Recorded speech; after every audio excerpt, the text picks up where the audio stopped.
Physician hill thyself, এই পুরনো প্রবাদটা আমরা সকলেই জানি।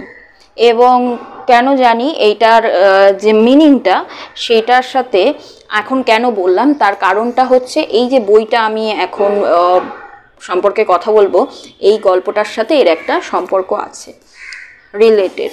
হ্যাঁ, তো আজকের বই হচ্ছে the silent patient by Alex Michaelides. চেষ্টা করেছি প্রোনাউন্সিয়েশনটা ভিডিও দেখে যতটা সম্ভব কাছাকাছি যাওয়ার, তবে obviously just like anyone else আমারও একটা নেটিভ টোন আছে, তো সেই হিসেবে হয়তো টোন বা অন্য যাই হোক আমি টার্মস হয়তো ঠিকমতো বলছি না, because I am not professional, তো সেইভাবে প্রোনাউন্সিয়েশনটা হচ্ছে। যাই হোক, এবার এই এক্সপ্লেনেশনটা আমি করব দুটো ভাগে। প্রথমটা হচ্ছে গল্পটা নিয়ে এবং দ্বিতীয়টা হচ্ছে কিভাবে লেখা হয়েছে। টু বি ভেরি অনেস্ট, আমি কোনো প্রফেশনাল ক্রিটিক নই, আমি এটা অ্যাজ আ রিডার আমার প্রচণ্ড ভালো লেগেছে, তাই বাংলায় এই ভিডিওটা করছি, যাতে যে কোনো বাঙালি যারা রিডার আছে যারা এখনও পর্যন্ত পড়েনি এই বইটা অবভিয়াসলি পড়ুক।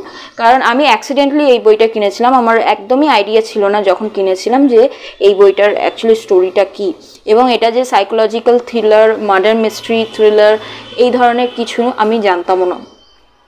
I have no idea to be very honest, আমি জাস্ট র্যান্ডামলি কিনেছিলাম। তো যাই হোক, এটা একটা খুব ভালো পারচেস হয়েছে, আমি প্রচণ্ড পড়ে সত্যি কথা বলছি খুব এনজয় করেছি। এবার তার জন্য ভিডিওটা বানানো। তো যাই হোক, এবার শুরু করি গল্পটা নিয়ে। গল্পটা based on Alicia. Alicia pronunciation আবার বলছি, যে কোনো ক্যারেক্টার্সের নাম বলবো বা রাইটারের যে নাম বললাম তার প্রোনাউন্সিয়েশনে প্রবলেম হতে পারে, তার জন্য already I am apologising for that. Okay, তো অ্যালিসিয়া বা অ্যালিসিয়া যাই হোক, এর হচ্ছে কি একজন আর্টিস্ট এবং তার হাজব্যান্ড গ্যাব্রিয়েল বেরেনসন, সে হচ্ছে একজন ফটোগ্রাফার। তাদের দাম্পত্য জীবন ভালোই কাটছিল, তবে at the very beginning of the story, একদম গল্পের প্রথমেই অ্যালিসিয়া তার হাজব্যান্ডকে মেরে দেয়। এবং আমরা গল্প পড়ার সময় জানতে পারি যে অ্যালিসিয়ার একমাত্র ভরসার জায়গায় ছিল কিন্তু এই গ্যাব্রিয়েল বেরেনসন। সে যদি কোনোদিন কাউকে সবথেকে বেশি ভালোবেসেছে তাহলে সেটা হচ্ছে গ্যাব্রিয়েল। কিন্তু তবে তাকে কেন মারলো? এবার মারার পর সব কিছু নিস্তব্ধ হয়ে যায়, সে কথা বলে না। যা হয় এই ধরনের ক্ষেত্রে যে ভিকটিম থাকে তাকে মেন্টাল প্রবলেমের জন্য তাকে সাইকিয়াট্রিক ওয়ার্ড বা হসপিটালে পাঠানো হয়।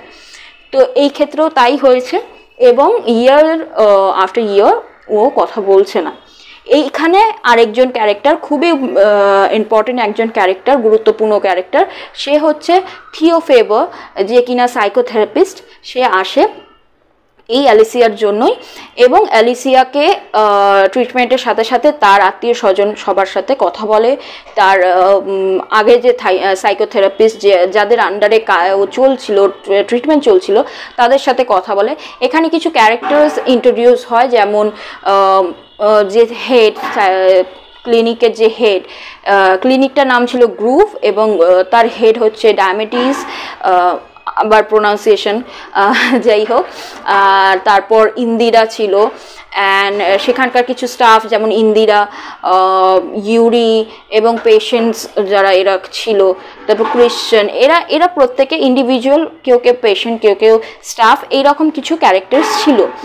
এইবার এখানে আরও কিছু ক্যারেক্টার্স আছে, যেমন গ্যাব্রিয়েল বেরেনসনের অ্যালিসিয়ার আন্ট ছিল লিডি আই থিঙ্ক, যাই হোক, এবং একজন কাজিন ছিল পল, তার সাথে তার সম্পর্ক, এবং তার যে হাজব্যান্ডের ব্রাদার, যার নামটা আমি ঠিক সামথিং বেরেনসন অবভিয়াসলি, সেই নামটা এখন মনে পড়ছে না, যাই হোক, তার সাথে এর সম্পর্ক, এইগুলো নিয়ে, এবং তার যে নেবার বারবি, সে কেমন, তার সাথে সম্পর্ক, এবং এদের যে এফেক্ট অ্যালিসিয়ার মেন্টাল হেলথের ওপর, তার লাইফের ওপর, সেইটা নিয়ে গল্পটা আস্তে আস্তে চলতে থাকে।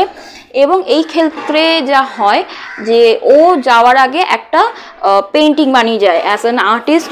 ওর কাছে কমিউনিকেশনের ক্ষেত্রে ও চুজ করে আর্টকে, এবং ও অ্যালসেস্টিস বলে, আবার প্রোনাউন্সিয়েশন ভুল হতে পারে, একটা গ্রিক মাইথোলজির ক্যারেক্টার, তাকে portrait as her portrait, herself portrait এঁকে যায় এবং নিচে নামটা দেয় অ্যালসেস্টিস। এবং অ্যালসেস্টিসের একটা সরি অ্যালসেস্টিসের একটা যে গ্রিক মাইথোলজির একটা ক্যারেক্টার এবং তার পেছনের যে স্টোরিটা এবং এর সাথে অ্যালিসিয়ার কি সম্পর্ক, নামের মিলে শুধু সম্পর্ক কি, নাকি সেটা তার ফেভারিট ক্যারেক্টার ছিল বলে, নাকি কেন সে এঁকে যায়, তার সত্যিকারের জীবনের গল্পের সাথেই কি এর কোনো সম্পর্ক ছিল, তার এই যে হত্যা করার কারণটা কি, এর সাথেও কি সম্পর্ক আছে, এইটাই জানতে থিও ফেবার তার স্টোরিটা জানতে এখানে আসে এবং তার ট্রিটমেন্ট করে, সঙ্গে সঙ্গে জানার চেষ্টাও করে। এইদিকে থিও ফেবারের তার ওয়াইফ ক্যাথির সাথে সম্পর্ক একটা এফেক্টও আছে এই গল্পের মধ্যে, খুব বড় একটা এফেক্ট আছে। এরা কেউই সাইড ক্যারেক্টার না, এটা শুধু অ্যালিসিয়া আর থিও ফেবারের গল্প নয়, এখানে সাইড ক্যারেক্টারসের এফেক্টটাও অনেক বেশি গুরুত্বপূর্ণ। তবে এই পুরো গল্পটা গাঁথা গেছে এবং করা হয়েছে, লেখা হয়েছে, সেই জন্য এটা বইটা একটুখানি দেখা যাচ্ছে little bit fat, not too much fat, to be very honest. আমার এর থেকে মোটা বই আছে বা অন্যরাও পড়ে। তো যাই হোক, এবার যেখানে বলছিলাম এই যে পোর্ট্রেটটা দিয়ে গেল এবং তার সাথে আচ্ছা থিও ফেবারের সাথে ক্যাথির সম্পর্ক, এইটা একটা এফেক্ট। আমি যেমন বললাম, এরা কি করে, এরা যখন দেখা হয় এদের প্রথমবার, এদেরও অন্য দুজন পার্টনার ছিল, কিন্তু তা সত্ত্বেও তারা তাদের ওপর সর্ট অফ কেন, অবভিয়াসলি চিটিং করেই একে অপরকে ছেড়ে দিয়ে এরা দুজন মিলিত হয় এবং there was sense of guilt at least from the side of Theo Faber. মানে থিওর ক্ষেত্রে এটা এখানে একটা গিল্ট ছিল, যেখানে ক্যাথিরটা অতটা দেখানো হয়নি, বা ও হয়তো সাইড ক্যারেক্টার বলে ওর সাইকোলজি ও কিভাবে ভাবছে ওর ছিল না, ঠিক আছে, ওর হয়তো ছিলই না। বিকজ আফটার দ্যাটও থিও এবং ক্যাথির যে সম্পর্ক, খুব ভালো সম্পর্ক, যেখানে থিওরও একমাত্র ভরসার পয়েন্ট, একমাত্র ভরসার মানুষ হচ্ছে এই ক্যাথি, তার সাথেও যে স্বপ্নের মতো সুন্দর একটা ভালো সম্পর্ক, সেটাও ক্ষেত্রেও একটা প্রবলেম দেখা দেয়। এবং এই প্রবলেমটা মানে যেরকম ভালো যে কোনো কিছুর হয় একটা স্বপ্নের মতো, সেটা একটা সময় পরে ভেঙে যায় এবং আমরা জেগে উঠি, অরিজিনাল রিয়েলিটিটা দেখতে পাই, বাস্তবটাকে জানতে পারি। এরও থিও ফেবারেরও এটা হয় এবং সে জানতে পারে, এবং এতে তার এফেক্ট, তার সাথে অ্যালিসিয়ার এফেক্ট কি হয়, এই গল্পটায় এইভাবে কি করে চলে, এই পুরোটা নিয়েই জানতে হলে এই দ্য সাইলেন্ট পেশেন্ট এটা পড়তে হবে। এইবার নেক্সট পয়েন্ট, আমি জানি অলরেডি এটা 8 মিনিটসের ভিডিও হয়ে গেছে, বাট আমি চেষ্টা করব যতটা ছোট করে বলার। এই সাইলেন্ট পেশেন্ট বইটা হচ্ছে 337 মানে 337 পেজের এবং 4টে ভাগ, 4 পার্টসে এটা আছে, যার মধ্যে প্রত্যেকটা ভাগই ব্রিফলি রিটেন, খুব বেশি বড় নয়, ব্রিফলি মানে যতটা প্রয়োজন, briefly means not briefly, let's say it's appropriately, okay, মানে যতটা প্রয়োজন, যতটা দরকার ততটা লেখা। শুধু থার্ড পার্টটা একটু বড় লেগেছে আমার। আগেই বলে দিয়েছি যে আমি কোনো প্রফেশনাল ক্রিটিক নই, আমি একজন রিডার হিসেবে এই বইটা আমার প্রচণ্ড ভালো লেগেছে, বিশেষ করে এর যে লাস্টের টার্নিং পয়েন্ট, কিভাবে অ্যাকচুয়াল স্টোরিটা এন্ড হয়, সেই এন্ডের জন্য আমার এটাকে প্রচণ্ড পছন্দ হয়েছে বইটাকে, এর জন্য। আর এর আরেকটা বৈশিষ্ট্য হচ্ছে, এটা যেহেতু বেসড অন সাইকোলজি, পুরোটাই সাইকিয়াট্রিক ওয়ার্ডে অ্যালিসিয়া থাকার কালীন যেভাবে থিও ফেবার যে জিনিসটা জানতে পারে, তার উপরেই নির্ভর করে পুরো গল্পটা হয়েছে। সুতরাং সাইকোলজি এবং মানুষের জীবন বা মন সম্পর্কে এখানে কিন্তু অনেক বেশি বেস করে করা হয়েছে। কিন্তু তা সত্ত্বেও কেউ যদি সাইকোলজি নাও জানে, মিনিমাম না জানে, তাও এই বইটা তার পড়তে অসুবিধা হবে না, কারণ বেসিক যে আমরা সাইকোলজিক্যাল টার্ম ইউজ করি আজকের দিনে বিভিন্ন রিল শর্ট দেখে, সেইগুলোই আছে। অ্যান্ড যেগুলো একটু ডিফিকাল্ট আছে, যেগুলো আমাদের ক্ষেত্রে একটু অজানা, সেইগুলো কিন্তু এখানে খুব সুন্দরভাবে ব্রিফলি শর্টলি ডেসক্রাইব করা হয়েছে গল্পের মাধ্যমেই, যাতে আপনাকে আর ওই গুগলের শরণাপন্ন হতে না হয়। তো যাই হোক, হয়ে গেল এবার গল্পটা। আর একটা ব্যাপার হচ্ছে যে থার্ড পার্টটা যেহেতু একটু বড়, তার কারণ হচ্ছে গিয়ে এখানে কিছু ডেসক্রিপশনের দরকার ছিল, গল্পটাকে এগানোর দরকার ছিল, তো তার জন্য এটা বড়। এই হচ্ছে গিয়ে মোট ব্যাপার।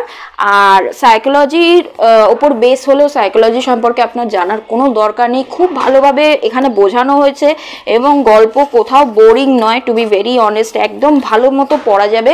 আমার 2 দিন লেগেছে কারণ আমি প্রচণ্ড স্লোলি পড়েছে। আদারওয়াইজ যে অ্যাক্টিভ রিডার আছে, ধরুন একদিন ছুটির দিনে বসে পড়লেন, তাহলে পুরো দিনে আপনি বইটাকে শেষ করে দিতে পারবেন। So as a crime thriller psychological murder mystery lover, I can obviously say that reading the silent patient is a must to do. Okay, একদমই পড়ুন। এর জন্যই ভিডিওটা বানানো, বাংলায় বিশেষ করে বানানো, কারণ আমি বাংলা ইংলিশ দুটোতেই বানাই ভিডিও, বাট এইটা ইংলিশ বইগুলো আমার এটা ইচ্ছেই আছে যে বিভিন্ন ইংলিশ বইগুলো আমি বাংলায় বানাবো এবং বাংলা বইগুলোকে ইংলিশে যাতে সেইগুলো স্প্রেড করতে পারে একে অন্যের কাছে। অনেক ইন্ডিয়ান আছে যারা বাংলা বোঝে না, তো তাদের ক্ষেত্রেও তারা যাতে তার ইংলিশ ভার্সনটা থাকলেও আমরা জানতে পারি না যে এই বইটা ভালো না খারাপ, তার জন্য আমি চেষ্টা করব বাংলা বইগুলো ইংলিশে আর ইংলিশ বইগুলো বাংলাতে ভিডিও বানানো। রিভিউ কেমন লাগছে কমেন্টে অতি অবশ্যই জানান। Thank you so much for watching this video. Have a wonderful day. By.